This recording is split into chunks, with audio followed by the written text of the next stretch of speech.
দিনটা ছিল কিন্তু অষ্টমীর দিন। ওই দিনই কিন্তু আমরা সবাই মিলে গেছিলাম অঞ্জলি নেওয়ার জন্য। আমাদের বাড়িতে যেহেতু পুজো হয় না, তো তার কারণে কিন্তু আমরা অনেকটাই দূরে যাই অঞ্জলি নেওয়ার জন্য। তো এখানে কিন্তু আমরা একদম লেন্টি পিন্টি মিলে সবাই মিলে যাচ্ছি অঞ্জলি নেওয়ার জন্য। দেখো গাড়ির কি অবস্থা সবার। আমরা তো মেয়েরা পরে আছি শাড়ি, তার উপরে এরা আমাদের কোলে বসে আছে, মানে আমাদের শাড়ির কোনো অবস্থাই নাই, পুরোটাই গেছে। তো এখানে কিন্তু আমার অঞ্জলি নেওয়া শেষ। তারপর আমরা একটু ক্লিপ ভিডিও করি অঞ্জলি। ওইখানে যাই দেখি প্রচুর ভিড়, আর ওইখানে দাঁড়ানোর মতো কোনো সময় ছিল না, মানে ভিডিও ক্লিপ করার মতো কোনো সময় ছিল না। আর ওই দিন এত গরম পড়ছে ভাই, যা বলার বাইরে। আমাদের টিস্যুটা পর্যন্ত পুরো ভিজে গেছে, এত গরম, মানে ঘাম মুছতে। আর আরেকটা কথা কি জানো, দেখতে দেখতে কিন্তু পুজো অনেক আগে শেষ। আমার এতদিন ভিডিওগুলো হয়েছিল, ভিডিও এডিট করার মতো সময় পাই নাই। আর দেখো পূজাটা কিন্তু এখন চলে গেছে, আবার সেই 1 বছরের অপেক্ষা। মানে কি বলবো, পূজা আসার আনন্দটাই অনেক হচ্ছে বেশি, পূজা চলে যাইলে খুবই কষ্ট লাগে ভাই। আমরা এখানে অনেক বেশি মজা করছিলাম। এই বছরের মতো আমি দুর্গাপূজায় আর মজা করি নাই।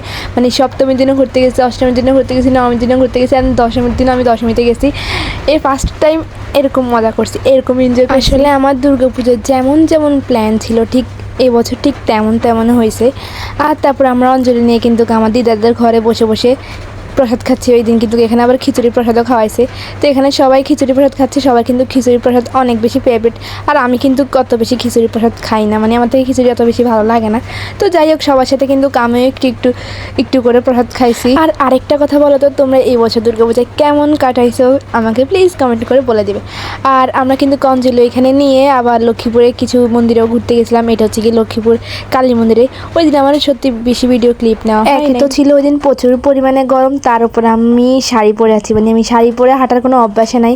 আমি শাড়ি পরে হাঁটতে পারতেছিলাম না, মানে আমার পায়ে পুরো ফসকা পুরো অবস্থা পুরো খারাপ।